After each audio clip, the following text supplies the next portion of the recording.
Hey, what's up, everyone? Welcome to Redskins Talk TV. This is your host, Trey. I just want to talk about the painful loss that we suffered from the 49ers yesterday. And it wasn't painful as far as a wide margin of scoring. It was painful because this was a game that we potentially had and it was lost. Now, for those who know, during the game, I'm focused. I don't eat. I don't talk to my family. I focus on the game and I document things that I observe from the game. So let's just jump right into it. The offense was anemic. We couldn't get shit going with the exception of Alfred Morris finally eclipsing the 100-yard mark. Unfortunately, it wasn't enough, but I want to give a round of applause to number 46, Alfred Morris, because that young man, he deserves to have the ball fed to him. We need to put the weight of the shoulders on his back instead of number 10's back, because we are, I would like to think, a stronger running team. And as long as we can get those positive plays on the ground, it takes the pressure off of the quarterback, no matter if it's RG3, Colt McCoy, or Kirk Cousins. But getting the ball into his hand really meant a lot to me because it showed that there was some dedication to the ground game. Unfortunately, later in the game, you didn't really see it much. And that hurt us, especially when we needed to sustain the drive, milk the clock, and give less time to the 49ers. Also, as far as offense, RG3 had a shaky game. I'm a huge fan of RG3. I shall be until the day I die. So my critique of him is that sometimes he does hold the ball too long, but my biggest gripe with him is the fact that he tends to throw off of his back foot. He doesn't really plant his feet. Sometimes he doesn't square his shoulders. Now, I'm not going to sit here by any stretch of the imagination and say that this game was lost solely on him. I totally disagree with the bashers out there who want Kirk Cousins to come in simply because he won 1.5 games. But in truth, when you have a strong defensive team like the 49ers and the pressure coming off the edges, he could have fallen victim to the same kind of pass rush that RG3 did.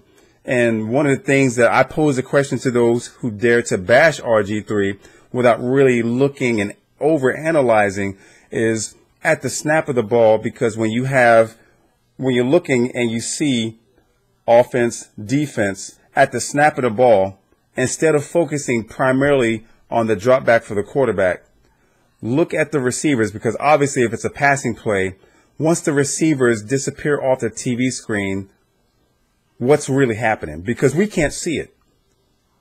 And for those who want to say he's holding on to the ball too long, it's one thing to say throw it away. I'm more inclined to say RG3, tuck the fucking ball and run. Be the natural runner that you are. Tuck the ball and run if you see that crease. But to say that he's holding the ball too long and he's creating those sacks, there's covered sacks. And then there's sacks that were just the blown blocking from the lineman or a missed block from the running back or the tight end. There's a lot of different factors as far as why he's holding on to the ball so long. And it's not until we see it from a different angle from the commentators that we understand what exactly is happening.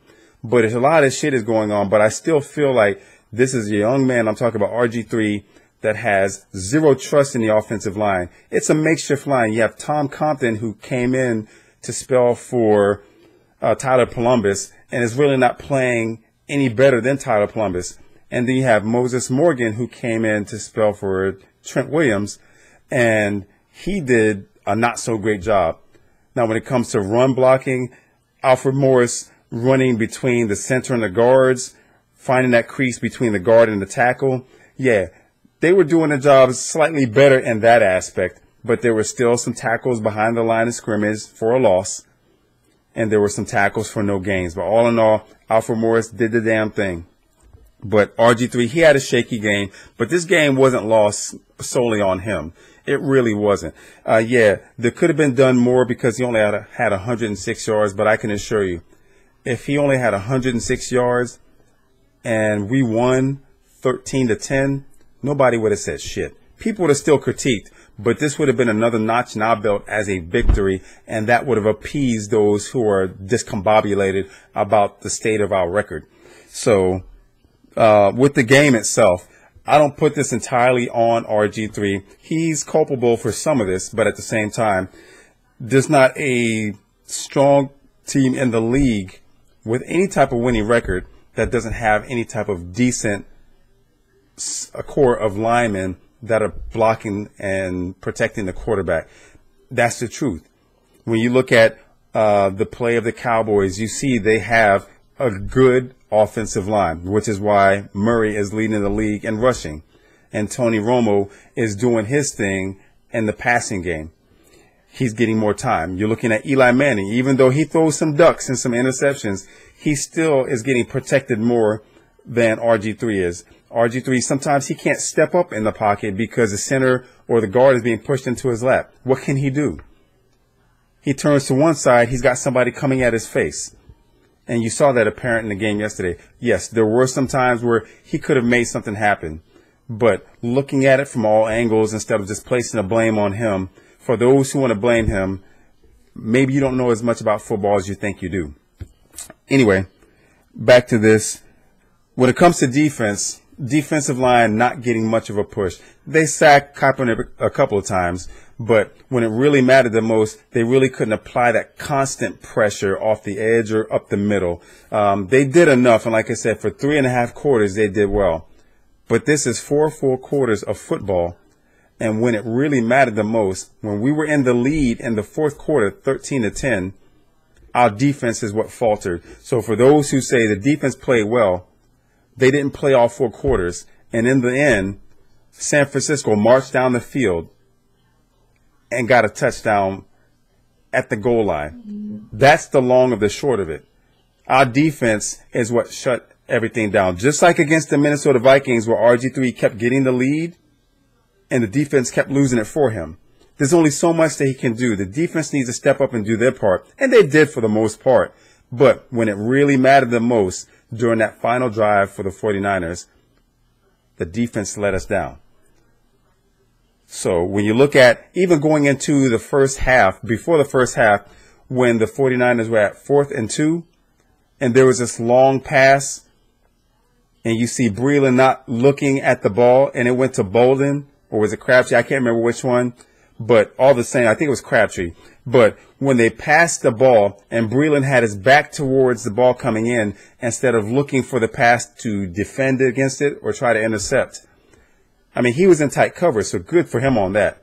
But that play kind of helped put them ahead. It was 7-7, and they went into the halftime at 10-7. So just things like that. Also with defense, corners playing too far off the line of scrimmage. I gripe about this every goddamn week. I know there's a situation to where they need to play a little bit off, but when you look at how teams play our guys, the majority of the corners really stiffen up at the line of scrimmage and suffocate our receivers. Garcon is our biggest receiver that we have playing because Hankerson, they don't see him on the field too much. But Garcon is the biggest receiver that we have, and he's able to beat the jam. Jackson, he has to use his quickness to get around the receiver because a jam on him at 170, 175 pounds, he's going to get stuck like Chuck. But the corners play tight on our receivers, and they kept the safeties back deep so that the corners had the help. So there wasn't much opportunity for the deep ball. Could we have tested it? Yes. But had we tested it and got intercepted, people wouldn't be happy about that and would gripe. So we have to settle for the short and intermediate routes. Jordan Reed being injured. Again, I like Jordan Reed, but he's often injured, so it didn't help that he wasn't in the game. Niles Paul, I like him, but doesn't do too well when it comes to pass protecting. But he can catch the ball, pretty physical, because he plays kind of like a linebacker as a converted wide receiver. Has some couple of catches. But overall, when it comes to our defense, not being able to get pressure on the quarterback, our corners playing 7-10 yards off the line of scrimmage, that's killing us because it's allowing for the other team to take what they can get. And with this quick timing and passing game, they can just matriculate up the field. And then we have our defense not being able to stop them from converting for first downs. And then they get gassed. And then technique starts to break down. And then you see what happens. overall, a defense when it really mattered the most. Case in point, Bolden goes up for that one pass. You see Ryan Clark go to tackle for him, but he throws his shoulder. It's the same shit that Bakari Rambo used to do. Instead of wrapping the tackle, he threw his shoulders almost head to head, so he's probably going to get penalized by the league for that. But the worst part is, Bolden, as I said in my pre-analysis game video, Bolden is a tough runner. He doesn't go down easy. He's not fast, but he's tough as hell. And you see what happened. He got cracked by Ryan Clark, stayed on his feet, got about 4 or 5 extra yards before he was taken down, and shrugged this shit off like it didn't even matter to him. And Ryan Clark had to step out for one play. And then to make matters worse, once they got down to the goal line, Ryan Clark got shook like a bad habit, and Hyde went in for the touchdown. And here we are sitting at 17-13. Now we're trailing, and that's what spelled it for us. Could something have been more on offense? Yeah. But the way the pass rush was coming at us, we couldn't do shit. What else? As I said, RG3 tucking the ball and running.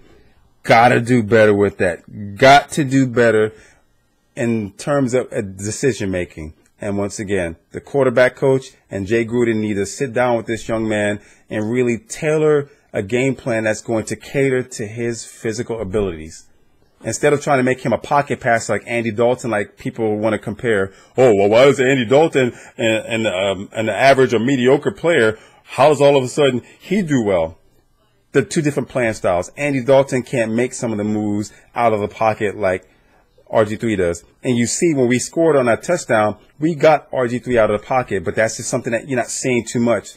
Rolling RG3 out of the pocket, some bootleg plays, anything that's going to keep him from staying stationary under center to where you know the offensive linemen are going to let him down and he's getting hit. Like I said, this is a young man that has zero trust in the offensive line. And you can see why. No quarterback should have to get hit that often. No quarterback. And in 3 games, he's been sacked, 18 times? That's preposterous. What else? Tressway, he was another bright spot. The punter, Tressway, he was kicking some bombs. So you got to give kudos to him for his gameplay, keeping them deep. And once again, the defense was able to step up for 3.5 quarters because of the punting, because we did a lot of punting, not being able to convert third downs. But Tressman was pinning them back deep and making them really work for each yard. So defense played well in that aspect, due in part to the punting game by Tressman. So kudos to him. David Emerson, disciplinary problems, whether he was late for a meeting or missed something, sat out the game. Greg Ducray came in, got an interception because they thought that they could pick on him. He got an interception. Beautiful. It almost reminded me of when Champ Bailey was a rookie and Jake the Snake threw that pass, tried to target him a couple of times, and looked like he was throwing to Champ Bailey back in 1998, 1999. I remember that game. It was beautiful the way Champ Bailey basically took on the Cardinals and beat them. But Ducray, he came in there, played impressively. So hats off to him. Hope to see more of that young man. I think he's got a bright future. But Emerson really let us down with whatever the disciplinary action is. He could have been on the field. Maybe that would have made a difference because our defenders were dropping like flies. Tracy Porter hurt. He's probably not. They may as well put him on injury reserve because he's probably not going to be back for the season with his injury. Lichtensteiger, we had just a crucial penalty where still was a pretty good gain, and Lichtensteiger got penalized. Penalties, they always hurt, no matter what. I know we had one decent kick return, and number 47, he blocked in the back. It was as clear as day, and the moment that it happened, I started cussing. Morgan Moses, he needs work. I know Jay Gruden, when people ask about him, they said that he's got a lot of development. And with this game, you can see missing Trent Williams is obvious. Left tackle is so crucial with our team. just like the right tackle. So Morgan Moses, they need to work with him on his technique. You see a lot of times where he was blocking, but he was kind of leaning forward with his block. Me, with my martial arts background, because I had been competing and training and teaching for 14 years, the understanding how the body works. Now, I never played football, so I'm not going to sit here and say I'm a professional, but there's just a certain way that the body works. And when you're watching his technique, where his upper body was past his hips, when he was kind of leaning forward, so he didn't have the technique, and Alden Smith was able to get around him, or Justin Smith was able to get around him, and he ends up getting beat. It's kind of the same with Tyler Columbus, where he's too far forward and his feet are not under him. So with the passing game, it's easy to swim around him, slap him out the way, or if his upper body's behind him, he's basically leaning back, so he's off balance. Got to have a wide stance, have to drop your ass. That's the kind of leverage that you need. Keep your feet moving, keep your hands moving to keep it on the defender.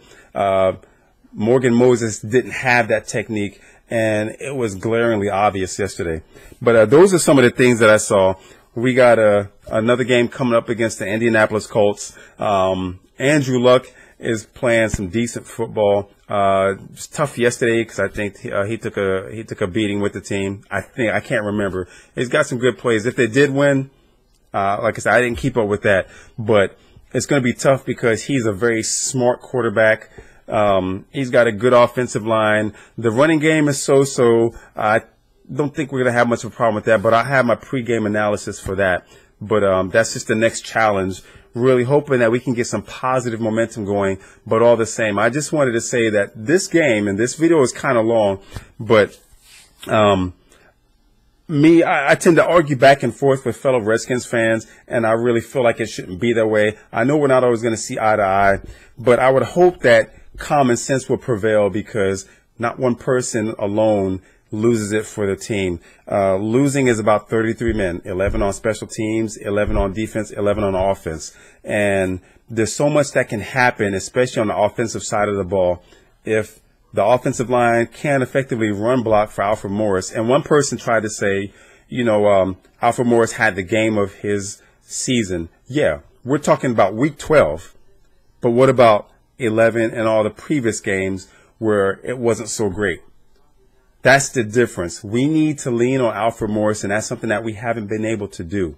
If we can get him going, no matter who's under center, the defense is going to fear number 46, and that's how it should be. Stopping number 46 should be the priority for any team that's coming into play against us. But right now, they're making us one-dimensional, and they're coming after RG3. Now, for me, my appreciation for him is because when he came in as a rookie, he lit things up, and he gave us that spark of hope that we needed as Redskins fans. And I'm always going to hold on to that. No, he didn't have a great sophomore year, but neither did Cam Newton. And I'm not really one to compare quarterbacks with RG3 like other people do, but when they do make those comparisons, I always look at the circumstance, and I'm always able to dissect what people say when it comes to that. It's not that I'm always right. By all means, I'm not. But I'm strong as far as how I feel about my team. I love my burgundy and gold. And I support RG3. I've made that abundantly clear. I support number 10. And unfortunately, other Redskins fans don't. And for those who want to say, hey, I've been a fan for 50 years, but I'm done. Like I said, fuck you. I don't have any respect for you. Because this isn't the first time the team has done bad. So that's pretty much all I have to say. Once again, I'll come up on Wednesday or Thursday with my pregame analysis for our next game, which is the Indianapolis Colts. But all the same, if you have any comments, go ahead and leave the comments in the comment section. To my Redskins family, hail to the Redskins.